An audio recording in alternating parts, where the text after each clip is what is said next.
38वां अध्याय। श्री सुखदेव जी कहते हैं, परीक्षित, महामती अक्रूर जी भी वह रात मथुरापुरी में बिताकर प्रातःकाल होते ही रथ पर सवार हुए और नंद बाबा के गोकुल की ओर चल दिए। परम भाग्यवान अक्रूर जी ब्रज की यात्रा करते समय मार्ग में कमल नयन भगवान श्री कृष्ण की परम प्रेम मय भक्ति से परिपूर्ण हो गए। वे इस समय सोचने लगे, मैंने ऐसा कौन सा शुभ कार्य किया है, ऐसी कौन सी श्रेष्ठ तपस्या की है, अथवा किसी सत्पात्र को ऐसा कौन सा महत्वपूर्ण दान किया है जिसके फल स्वरूप आज मैं भगवान श्री कृष्ण के दर्शन करूंगा। मैं बड़ा विषयी हूँ। ऐसी स्थिति में बड़े बड़े सात्विक पुरुष भी जिनके गुणों का ही गान करते रहते हैं, दर्शन नहीं कर पाते। उन भगवान के दर्शन मेरे लिए अत्यंत दुर्लभ हैं। ठीक वैसे ही जैसे शूद्र कुल के बालक के लिए वेदों का कीर्तन, परंतु नहीं, मुझ अधम को भी भगवान श्री कृष्ण के दर्शन होंगे ही, क्योंकि जैसे नदी में बहते हुए तिनके कभी कभी इस पार से उस पार लग जाते हैं, वैसे ही समय के प्रवाह से भी कहीं कोई इस संसार सागर को पार कर सकता है। अवश्य ही आज मेरे सारे अशुभ नष्ट हो गए। आज मेरा जन्म सफल हो गया, क्योंकि आज मैं भगवान के उन चरण कमलों में साक्षात नमस्कार करूंगा जो बड़े बड़े योगी यतियों के भी केवल ध्यान के ही विषय हैं। अहो, कंस ने तो आज मेरे ऊपर बड़ी ही कृपा की है। उसी कंस के भेजने से मैं इस भूतल पर अवतीर्ण स्वयं भगवान के चरण कमलों के दर्शन पाऊंगा, जिनके नखमंडल की कांति का ध्यान करके पहले युगों के ऋषि महर्षि इस अज्ञान रूप अपार अंधकार राशि को पार कर चुके हैं। स्वयं वही भगवान तो अवतार ग्रहण करके प्रकट हुए हैं। ब्रह्मा, शकर, इंद्र आदि बड़े बड़े देवता जिन चरण कमलों की उपासना करते रहते हैं, स्वयं भगवती लक्ष्मी एक क्षण के लिए भी जिनकी सेवा नहीं छोड़ती, प्रेमी भक्तों के साथ बड़े बड़े ज्ञानी भी जिनकी आराधना में संलग्न रहते हैं, भगवान के वे ही चरण कमल गौओं के चराने के लिए ग्वाल बालों के साथ वन वन में विचरते हैं। वे ही सुर मुनि वंदित श्री चरण गोपियों के वक्षस्थल पर लगी हुई केसर से रंग जाते हैं, चिन्हित हो जाते हैं। मैं अवश्य अवश्य उनका दर्शन करूंगा। मरकतमणि के समान सुसिग्न कांतिमान उनके कोमल कपोल है। तोते की ठोर के समान नुकीली नासिका है। होठों पर मंद मंद मुस्कान, प्रेम भरी चितवन, कोमल से कोमल रत्नारे लोचन और कपोलों पर घुंघराली अलके लटक रही हैं। मैं प्रेम और मुक्ति के परम दानी श्री मुकुंद के उस मुख कमल का आज अवश्य दर्शन करूंगा, क्योंकि हरिण मेरी दाई ओर से निकल रहे हैं। भगवान विष्णु पृथ्वी का भार उतारने के लिए स्वेच्छा से मनुष्य की सी लीला कर रहे हैं। वे संपूर्ण लावण्य के धाम हैं, सौंदर्य की मूर्तिमान निधि हैं। आज मुझे उन्हीं का दर्शन होगा, अवश्य होगा। आज मुझे सहज में ही आंखों का फल मिल जाएगा। भगवान इस कार्य कारण रूप जगत के दृष्टा मात्र हैं, और ऐसा होने पर भी दृष्टापन का अहंकार उन्हें छू तक नहीं गया है। उनकी चिन्मयी शक्ति से अज्ञान के कारण होने वाला भेद भ्रम अज्ञान सहित दूर से ही निरस्त रहता है। वे अपनी योग माया से ही अपने आप में भ्रू विलास मात्र से प्राण, इंद्रियों और बुद्धि आदि के सहित अपने स्वरूपभूत जीवों की रचना कर लेते हैं और उनके साथ वृंदावन की कूंचों में तथा गोपियों के घरों में तरह तरह की लीलाएं करते हुए प्रतीत होते हैं। जब समस्त पापों के नाशक उनके परम मंगलमय गुण, कर्म और जन्म की लीलाओं से युक्त होकर वाणी उनका गान करती है, तब उस गान से संसार में जीवन की स्फूर्ति होने लगती है, शोभा का संचार हो जाता है। सारी अपवित्रताएं धुलकर पवित्रता का साम्राज्य छा जाता है। परंतु जिस वाणी से उनके गुण, लीला और जन्म की गाथाएं नहीं गाई जाती, वह तो मुर्दों को ही शोभित करने वाली है, होने पर भी नहीं के समान व्यर्थ है। जिनके गुणगान का ही ऐसा महात्म्य है, वे ही भगवान स्वयं यदुवंश में अवतीर्ण हुए हैं। किस लिए? अपनी ही बनाई मर्यादा का पालन करने वाले श्रेष्ठ देवताओं का कल्याण करने के लिए वे ही परम ऐश्वर्यशाली भगवान आज व्रज में निवास कर रहे हैं और वहीं से अपने यश का विस्तार कर रहे हैं। उनका यश कितना पवित्र है। अहो, देवता लोग भी उस संपूर्ण मंगलमय यश का गान करते रहते हैं। इसमें संदेह नहीं कि आज मैं अवश्य ही उन्हें देखूंगा। वे बड़े बड़े संतों और लोकपालों के भी एक पात्र आश्रय हैं, सबके परम गुरु हैं और उनका रूप, सौंदर्य तीनों लोकों के मन को मोह लेने वाला है। जो नेत्र वाले हैं उनके लिए वह आनंद और रस की चरम सीमा है। इसी से स्वयं लक्ष्मी जी भी, जो सौंदर्य की अधीश्वरी है, उन्हें पाने के लिए ललकती रहती हैं। हाँ, तो मैं उन्हें अवश्य देखूंगा, क्योंकि आज मेरा मंगल प्रभात है। आज मुझे प्रातः काल से ही अच्छे अच्छे शकुन दिख रहे हैं। जब मैं उन्हें देखूंगा तब सर्वश्रेष्ठ पुरुष बलराम तथा श्री कृष्ण के चरणों में नमस्कार करने के लिए तुरंत रथ से कूद पड़ूंगा, उनके चरण पकड़ लूंगा। ओह, उनके चरण कितने दुर्लभ हैं।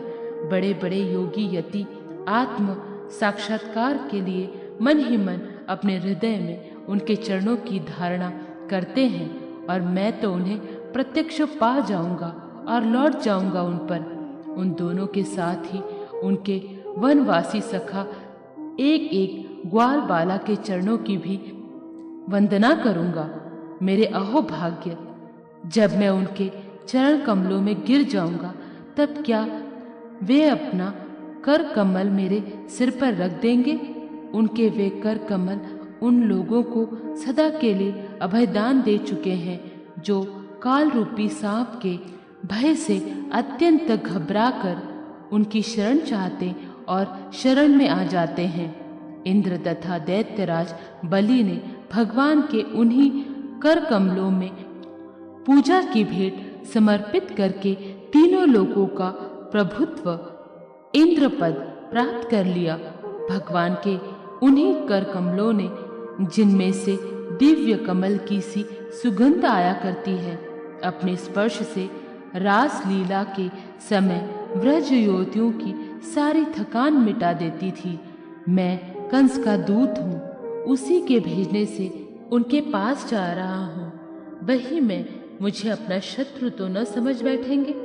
राम राम, वे ऐसा कदापि नहीं समझ सकते, क्योंकि वे निर्विकार हैं, सम हैं, अच्युत्य हैं, सारे विश्व के साक्षी हैं, सर्वाज्ञ हैं। वे चित्त के बाहर भी हैं और भीतर भी हैं। वे क्षेत्रज्ञ रूप से स्थित होकर अंत कारण की एक एक चेष्टा को अपनी निर्मल ज्ञान दृष्टि के द्वारा देखते रहते हैं। तब मेरी शंका व्यर्थ है। अवश्य ही मैं उनके चरणों में हाथ जोड़कर विनती भाव से खड़ा हो जाऊंगा। वे मुस्कुराते हुए दया भरी स्निग्ध दृष्टि से मेरी ओर देखेंगे। उस समय मेरे जन्म जन्म के समस्त शुभ संस्कार उसी क्षण नष्ट हो जाएंगे और मैं निशंक होकर सदा के लिए परमानंद में मग्न हो जाऊंगा। मैं उनके कुटुंब का हूँ और उनका अत्यंत हित चाहता हूँ। उनके सिवा और कोई मेरा आराध्य देव नहीं है। ऐसी स्थिति में वे अपनी लंबी लंबी बाहों से पकड़कर मुझे अवश्य अपने हृदय से लगा लेंगे। आह, उस समय मेरी तो देह पवित्र होगी ही, वह दूसरों को पवित्र करने वाली भी बन जाएगी। और उसी समय उनका आलिंगन प्राप्त होते ही मेरे कर्ममय बंधन, जिनके कारण मैं अनादिकाल से भटक रहा हूँ, टूट जाएंगे। जब वे मेरा आलिंगन कर चुकेंगे और मैं हाथ जोड़ सिर झुकाकर उनके सामने खड़ा हो जाऊंगा, तब वे मुझे चाचा अक्रूर इस प्रकार कहकर संबोधन करेंगे। क्यों न हो, इसी पवित्र और मधुर यश का विस्तार करने के लिए ही तो वे लीला कर रहे हैं। तब मेरा जीवन सफल हो जाएगा। भगवान श्री कृष्ण ने जिसको अपनाया नहीं, जिसे आदर नहीं दिया, उसके उस जन्म को, जीवन को धिक्कार है। न तो उन्हें कोई प्रिय है और न तो अप्रिय, न तो उनका कोई आत्मीय सुध्य है और न तो शत्रु। उनकी अपेक्षा पात्र भी कोई नहीं है। फिर भी जैसे कल्प वृक्ष अपने निकट आकर याचना करने वालों को उनकी मुंह मांगी वस्तु देता है, वैसे ही भगवान श्री कृष्ण भी जो उन्हें जिस प्रकार भजता है उसे उसी रूप में भजते हैं। वे अपने प्रेमी भक्तों से ही पूर्ण प्रेम करते हैं। मैं उनके सामने विनती भाव से सिर झुकाकर खड़ा हो जाऊंगा और बलराम जी मुस्कुराते हुए मुझे अपने हृदय से लगा लेंगे और फिर मेरे दोनों हाथ पकड़कर मुझे घर के भीतर ले जाएंगे। वहाँ सब प्रकार से मेरा सत्कार करेंगे। इसके बाद मुझसे पूछेंगे कि कंस हमारे घर वालों के साथ ऐसा व्यवहार करते हैं। श्री सुखदेव जी कहते हैं, परीक्षित, श्वफलक नंदन अक्रूर मार्ग में इसी चिंतन में डूबे डूबे रथ से नंदगांव पहुंच गए और सूर्य अस्ताचल पर चले गए। जिनके चरण कमल की रज का सभी लोकपाल अपने किरीटों के द्वारा सेवन करते हैं। अक्रूर जी ने गोष्ठ में उनके चरण चिन्हों के दर्शन किए। कमल, यव, अंकुश आदि असाधारण चिन्हों के द्वारा उनकी पहचान हो रही थी और उनके पृथ्वी की शोभा बढ़ रही थी। उन चरण चिन्हों के दर्शन करते ही अक्रूर जी के हृदय में इतना आह्लाद हुआ कि वे अपने को संभाल न सके, विहल हो गए। प्रेम के आवेग से उनका रोम रोम खिल उठा, नेत्रों में आंसू भर आए और टप टप टपकने लगे। वे रथ से कूदकर उस धूल में लौटने लगे और कहने लगे, ओह, यह हमारे प्रभु के चरणों की रज है। परीक्षित, कंस के संदेश से लेकर यहाँ तक अक्रूर जी के चित्त की जैसी अवस्था रही है, यही जीवों के देह धारण करने का परम लाभ है।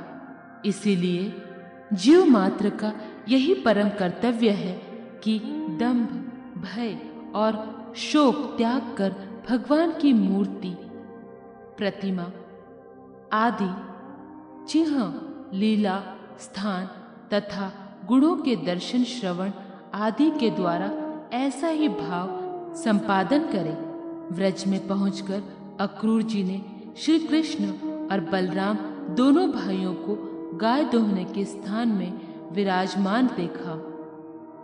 श्याम सुंदर श्री कृष्ण पीतांबर धारण किए हुए थे और गौर सुंदर बलराम नीलांबर। उनके नेत्र शरदकालीन कमल के समान खिले हुए थे। उन्होंने अभी किशोर अवस्था में प्रवेश ही किया था। वे दोनों गौर श्याम निखिल सौंदर्य की खान थे। घुटनों का स्पर्श करने वाली लंबी लंबी भुजाएं, सुंदर बदन, परम मनोहर और गज शावक के समान ललित चाल थी। उनके चरणों में ध्वजा, वज्र, अंकुश और कमल के चिन्ह थे। जब वे चलते थे, उनसे चिहित होकर पृथ्वी शोभायमान हो जाती थी। उनकी मंद मंद मुस्कान और चितवन ऐसी थी मानो दया बरस रही हो। वे उदारता की तो मानो मूर्ति ही थे। उनकी एक एक लीला उदारता और सुंदर कला से भरी थी। गले में वनमाला और मणिकों के हार जगमगा रहे थे। उन्होंने अभी अभी स्नान करके निर्मल वस्त्र पहने थे और शरीर में पवित्र अंगारा तथा चंदन का लेप किया था। परीक्षित अक्रूर ने देखा कि जगत के आदि कारण, जगत के परमपति पुरुषोत्तम ही संसार की रक्षा के लिए अपने संपूर्ण अंशों से बलराम जी और श्री कृष्ण के रूप में अवतीर्ण होकर अपने अंग कांति से दिशाओं का अंधकार दूर कर रहे हैं।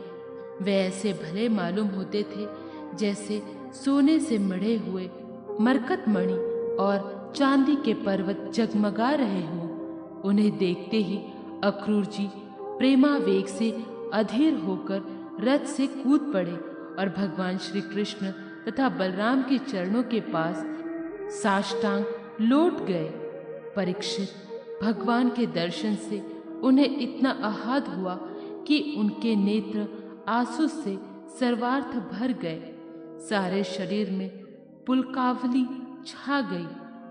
उत्कंठावश गला भर आने के कारण वे अपना नाम भी न बतला सके। शरणागत वत्सल्य भगवान श्री कृष्ण उनके मन का भाव जान गए। उन्होंने बड़ी प्रसन्नता से चक्रांकित हाथों के द्वारा उन्हें खींचकर उठाया और हृदय से लगा लिया। इसके बाद जब वे परम मनस्वी बलराम जी के सामने विनीत भाव से खड़े हो गए, तब उन्होंने उनको गले लगा लिया और उनका एक हाथ श्री कृष्ण ने पकड़ा तथा दूसरा बलराम जी ने। दोनों भाई उन्हें घर ले गए। घर ले जाकर भगवान ने उनका बड़ा स्वागत सत्कार किया, कुशल मंगल पूछकर श्रेष्ठ आसन पर बैठाया और विधि पूर्वक उनके पांव पखारकर मधुपर्क, शहद मिला हुआ दही आदि पूजा की सामग्री भेंट की। इसके बाद भगवान ने अतिथि अक्रूर जी को एक गाय दी और पैर दबाकर उनकी थकावट दूर की तथा बड़े आदर एवं श्रद्धा से उन्हें पवित्र और अनेक गुणों से युक्त अन्न का भोजन कराया। जब वे भोजन कर चुके तब धर्म के परम मर्मज्ञ भगवान बलराम जी ने बड़े प्रेम से मुखवास और सुगंधित माला आदि देकर उन्हें अत्यंत आनंदित किया।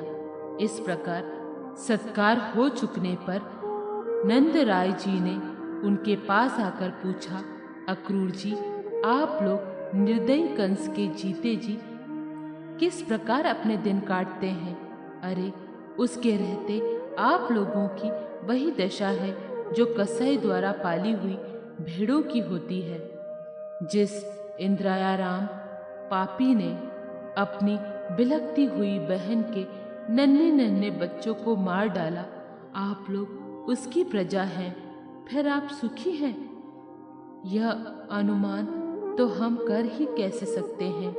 अक्रूर जी ने नंद बाबा से पहले ही कुशल मंगल पूछ लिया था। जब इस प्रकार नंद बाबा ने मधुर वाणी से अक्रूर जी से कुशल मंगल पूछा और उनका सम्मान किया, तब अक्रूर जी के शरीर में रास्ता चलने की जो कुछ थकावट थी वह सब दूर हो गई।